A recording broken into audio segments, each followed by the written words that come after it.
Bonjour, pour les exercices, vous devez absolument connaître par cœur les cosinus et sinus des angles de référence pi sur 3, pi sur 4 et pi sur 6, mais aussi les cosinus et sinus de leur symétrique sur le cercle.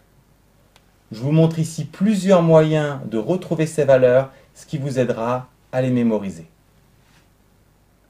Pour pi sur 4 ou 45 degrés, si on trace son cosinus et son sinus, on peut constater qu'on a affaire à un carré, donc cosinus pi sur 4 égale sinus pi sur 4. Et donc, dans Pythagore, ici, le cos pi sur 4 au carré et le sinus pi sur 4 au carré doivent faire chacun 1/2. On s'intéresse à cos pi sur 4 par exemple, il peut valoir plus ou moins racine de 1/2, et puisqu'on est sur ce quart de cercle, clairement cosinus pi sur 4 vaut racine de 1/2 plus racine de 1/2 qui se simplifie en 1 sur racine de 2. Pour se débarrasser de la racine en bas, on multiplie par racine de 2 en haut et en bas, ce qui donne le résultat suivant. Ainsi, cos pi sur 4 égale racine de 2 sur 2. Puisqu'il est égal à sinus pi sur 4, on a aussi le sinus. Et ces valeurs se lisent ici sur le graphique. Enfin, si vous voulez expliquer pourquoi le cosinus est positif, cela se rédige ainsi. En travaillant sur ce quart de cercle, nous avons trouvé les résultats suivants. Il est intéressant de remarquer que sinus 0 vaut 0, puisque c'est l'ordonnée. Sinus pi sur 2 vaut 1. Cosinus 0, c'est l'abscisse ici, ça vaut 1. Et cosinus pi sur 2, lui, vaut 0. Très important pour les retenir. Essentiel de remarquer que les sinus sont de plus en plus grands. Pourquoi? Tout simplement parce que si l'on parcourt le cercle de 0 à pi sur 2, les ordonnées et donc les hauteurs sont de plus en plus grandes. Pour le cosinus, vous le constatez tout de suite, c'est le contraire, tout simplement puisque si l'on s'intéresse aux abscisses, en parcourant le cercle, elles sont de plus en plus petites. Enfin, pour obtenir les valeurs des tangentes, il faut appliquer la formule sinus sur cosinus et en simplifiant, vous allez obtenir les résultats suivants. Notez qu'en pi sur 2, la tangente n'est pas définie, mais sa limite vaut plus l'infini. On vient de voir que le cosinus de pi sur 4 vaut racine de 2 sur 2.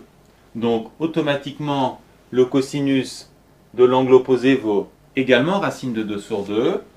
Le cosinus de ce symétrique vaudra moins racine de 2 sur 2. Et de même pour celui-ci. Ainsi, si l'on connaît les cosinus et sinus de pi sur 6, pi sur 4 et pi sur 3, on aura automatiquement par symétrie les cosinus et sinus de tous ces angles. Pour ce quart de cercle, il est très simple d'obtenir leur valeur, puisqu'il suffit de changer le signe. Pour ce quart de cercle, c'est un peu plus fin. Si vous faites le calcul pour pi sur 6, pi moins pi sur 6, c'est 6 pi sur 6 moins pi sur 6, donc 5 pi sur 6. Il y a un raccourci pour aller plus vite, il suffit de constater qu'il faut enlever 1 au dénominateur pour obtenir le numérateur. De même, donc pour pi sur 4, on va obtenir 3 pi sur 4, et pour pi sur 3, 2 pi sur 3. Pour le dernier quart de cercle, pi plus pi sur 6, ça fait 7 pi sur 6. Là encore, il y a une astuce, il suffit cette fois de rajouter 1. Donc pour la famille des pi sur 4, on va obtenir 5 pi sur 4. Et pour celle des pi sur 3, 4 pi sur 3. Si vous voulez être rapide et efficace dans les exercices de géométrie ou de complexe, apprenez ces valeurs par cœur. Et pour cela, il suffit de s'entraîner à refaire ce dessin. Que retenir? Vous devez absolument connaître les cosinus et sinus des trois angles de référence. Notez que les valeurs du sinus sur 0 pi sur 2 sont croissantes, alors que les valeurs du cosinus sont décroissantes. Pour la tangente, il suffit de faire le rapport des valeurs des sinus et cosinus. Vous devez également savoir tracer pi sur 3, pi sur 4 et pi sur 6 sans rapporteur. Pour pi sur 3, vous prenez le milieu ici. Pour pi sur 6, le milieu. Et pour pi sur 4, vous pouvez prendre l'intersection ici.